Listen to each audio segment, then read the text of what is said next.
Hi, I'm David Chapman from the University of Central Oklahoma, and today I am in Montreal, Canada at a conference for the Association of Real Estate Licensing Law officials. So that's what we're doing here in Montreal, and maybe in my background you can actually see, if I turn around, I can see a nice garden on the rooftop of a building behind me, which is really cool. Today I want to talk about the ownership of real property. This topic has lots of terms to get our arms around, so a lot of it I'm going to be kind of just telling you what things mean and their significance to the ownership of real property when it comes to investing in real estate. A little bit of history, I think, is in order. Going back whenever the United States was founded, we were founded by pretty much the British and the French, and so we acquired a lot of their laws. And when they first came over, we had something called feudal ownership, and under that the king owned everything, and then he dealt out land to his servants for a couple things. The first thing that he required of them when he gave them land to utilize was he required security and loyalty, two things. And so in return for the security and the loyalty, and basically keeping him king, he let them use the land. At some point in the process of feudal ownership, he actually gave the servants or the lords the ability to rent that land out. And when he did, they were then called landlords. So that's where you get the term landlord. So when you're in the pub tonight, ask somebody if they know where the term landlord came from, and they'll think you're really bright. So that's the term landlord, and that's where it came from, was the feudal type of ownership. Well, as time went on, that wasn't enough, and so we switched to a new method of ownership called allodial. And under the allodial system, people now had the right, those lords had the right to sell their land, and they had rights associated with their land. There was some rights that the government kept when they gave the rights to the citizens. The ones that they kept were police power, escheat, eminent domain, and taxation. So they kept 4 rights with the government when they transitioned or conveyed to individual ownership in the United States. So they kept police power, which gives them the power to enforce safety and security. Secondly, taxation, to pay for the infrastructure and the roads that they were putting in. Third, escheat. Escheat is when you have somebody pass away and they do not have any heirs, or they do not have a will. That escheat determines that the land would go to the government. And then the last one, eminent domain, is where they take property for just compensation and for public use, to build roads and utilities and such. Okay, so we transitioned into personal ownership of land, and when we did that, the major rights to the land that were held by the owner are, number one, possession, which is the actual holding or occupying the land. Secondly is use, the employment of the property, the use of the property. The third one is enjoyment, the right to use without interference or harassment from others. And the last one is to dispose of it, the right to sell, lease, mortgage, give away, or otherwise dispose of the land. So those are the 4 things that, or the 4 rights and that were given to individuals. So how these rights are held and differentiates the various land interests, or what we call estates, that can be owned. So in modern law today, The right to dispose of a piece of property, which includes the right to sell or mortgage it, is the best test of ownership that we have. This is the crucial right that is given, more than just possessing something, which you can do without ownership.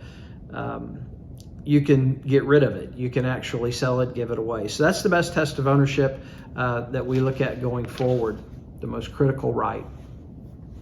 So what is an estate? You hear people talk about estates.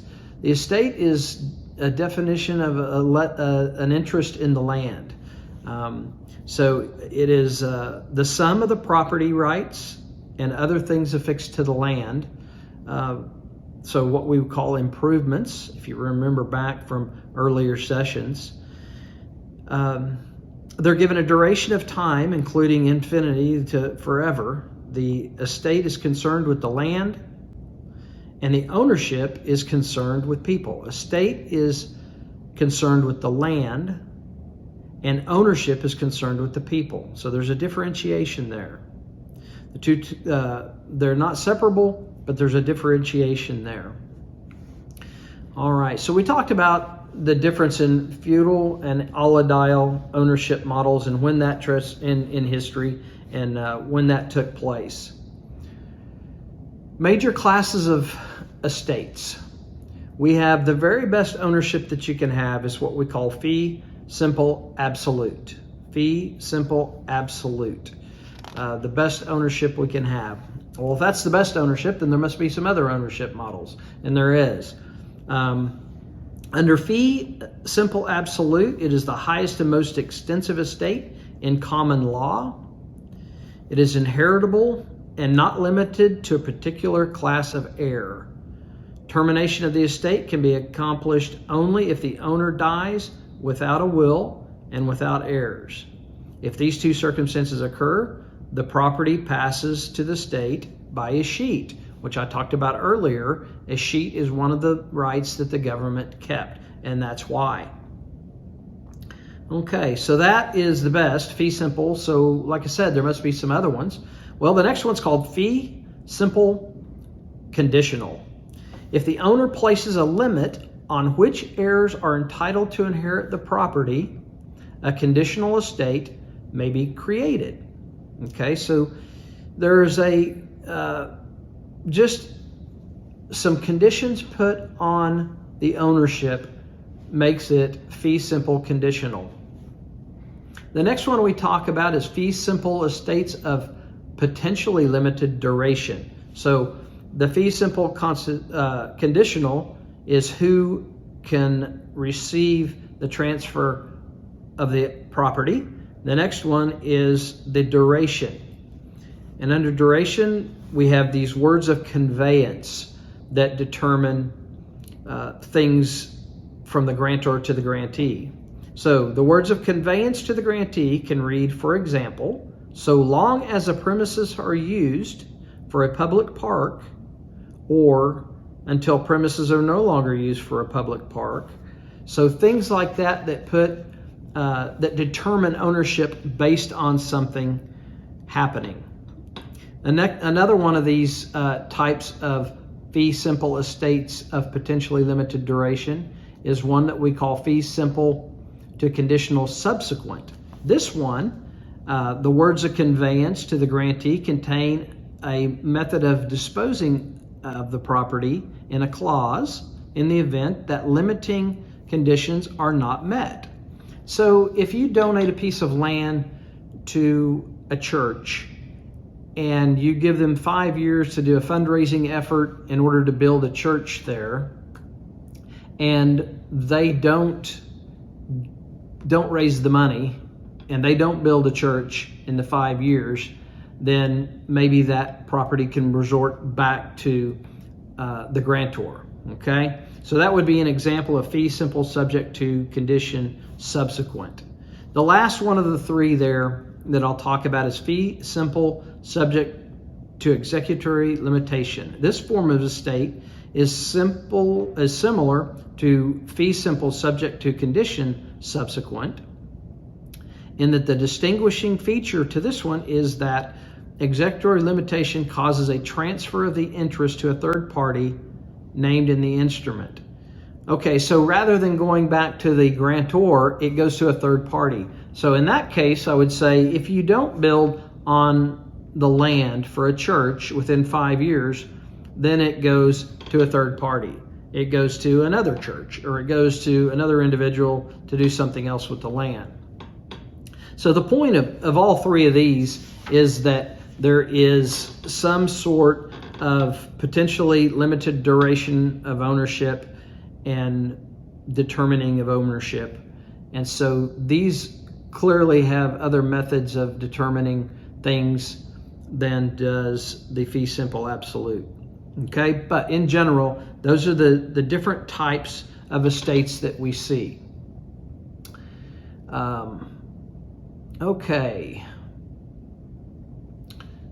Conventional life estates is another one that's worth looking at. Life estates for grantees' life. So life estates are a method to go in and purchase a property from somebody and allow them to continue to operate or use the property for a purpose until their death. And then at their death, it will come to the remainder man. Okay, so it'll go to another party. So that would be a life estate. There are some legal life estates too that are worth talking about. The form of estate is created by statute, not common law, this legal life estate. The trust of those states to protect the interests of parties in a marriage. So we have these terms called dower, courtesy, and homestead protection. These three things that we talk about when we talk about legal life estates. A dower, to be eligible for dower rights, a wife must meet three legal requirements: a valid marriage, possession of the property by the husband during marriage, the death of the husband. Then you can have the dower claim.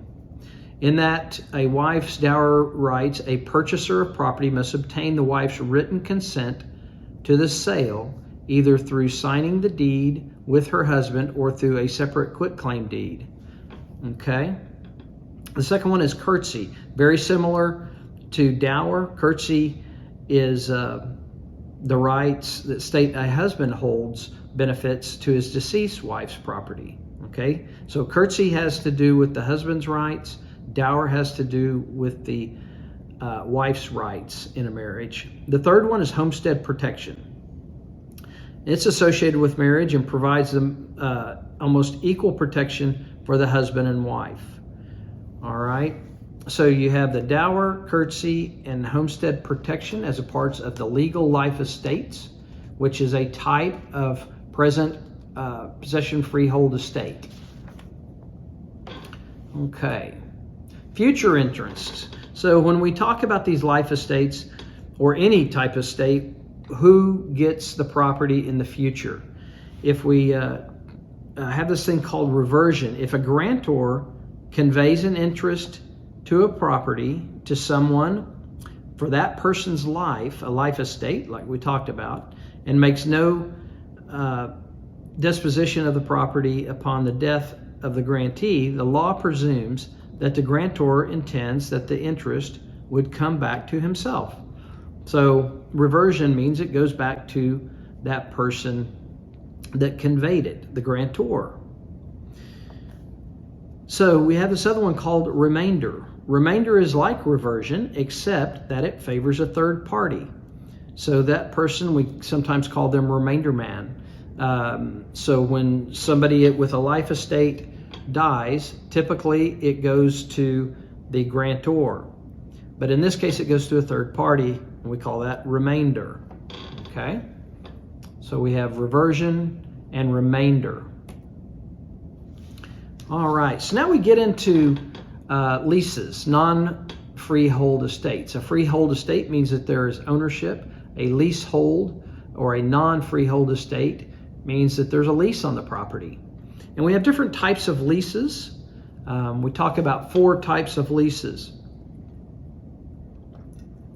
The first one we talk about is tenancy for years. This estate is defined as any leasehold with a term that must end on or before a specific date. So it has a date associated with it. Tenancy at years. Okay? Most states limit the number of years by which a leasehold may be created. And sometimes that's 99 years that you'll see in some states. Second one is tenancy from period to period. Sometimes we call these month-to-month leases. A period, the duration of this lease is expressed as from time period to time period. So month to month, year to year, that's what we call a period to period. The permissible periods may be from a day to a year in length.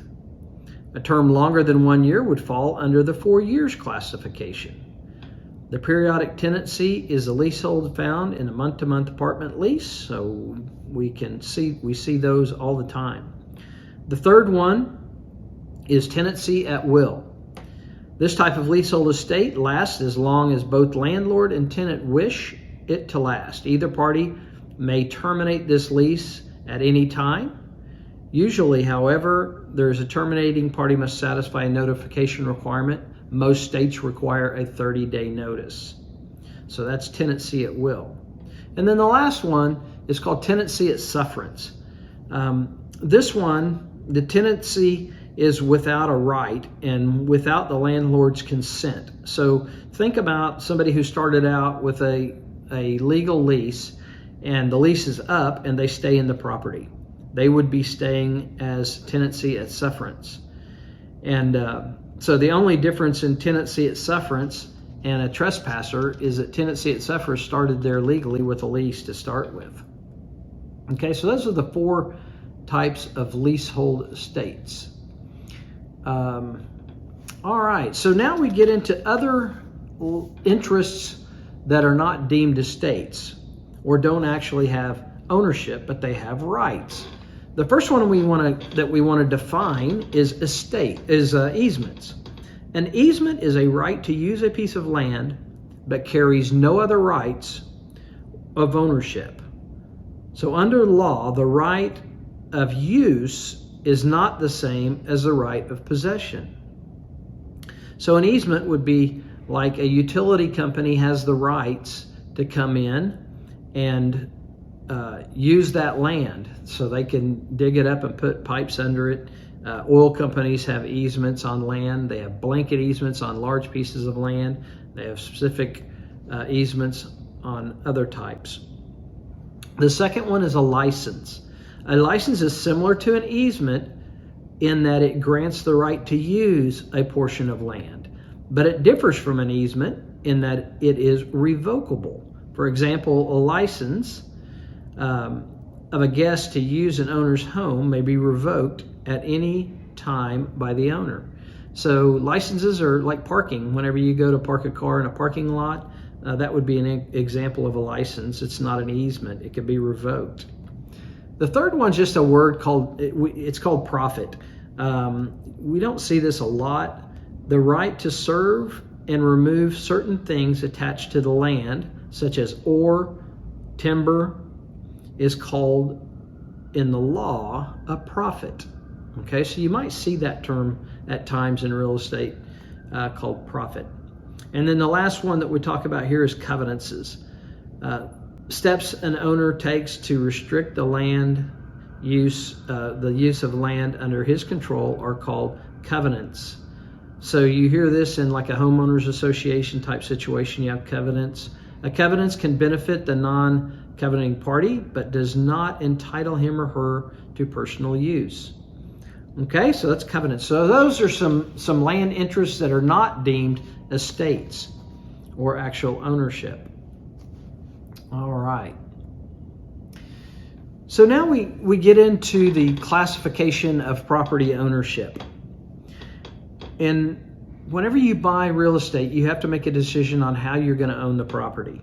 And so we have to make and understand the different options that there are in ownership. The first one is sole ownership.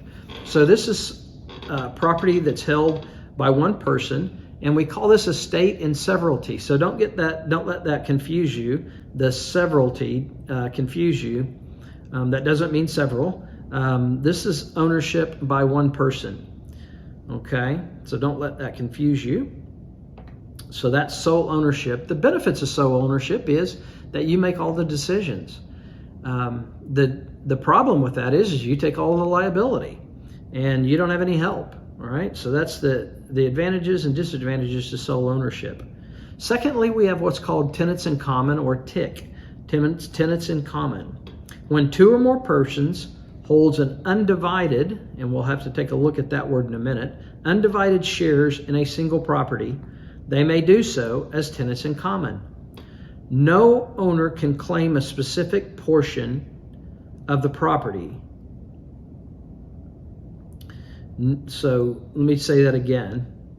No owner can claim a specific portion of the property, as each has a right to possess the entire property. That's the definition of undivided rights.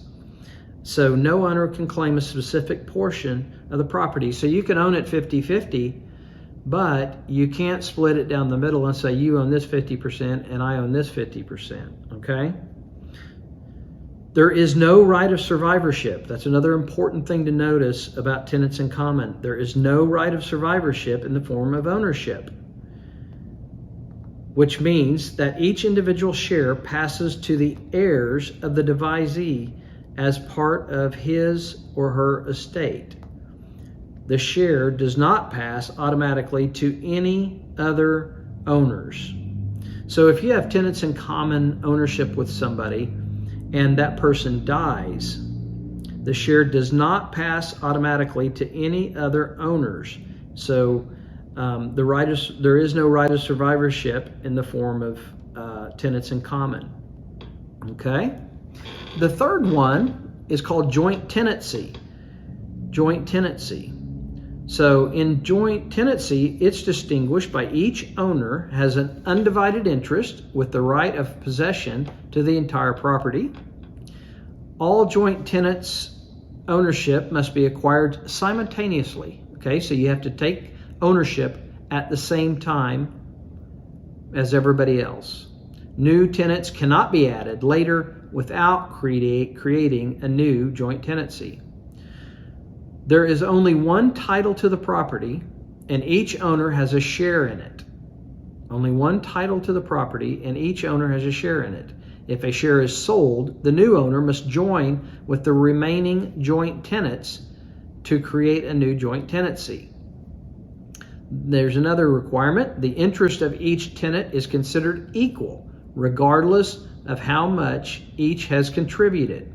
If there are two joint tenants, each would own one half. If three, each would own a third. The major distinction between them, although these are very different above, but the major distinction is the right of survivorship. When a joint tenant dies, his or her interests pass automatically immediately to the remaining joint tenants. So in tenants in common, if your partner dies, you get a new partner, and that person will be an heir. So it could be their wife or their kids or their husband. In joint tenancy, it goes back to the other owner. Okay, so those are very different ownership types, and you have to evaluate which one is right for you. The last one is tenancy entirety, and that is used for married people. Okay.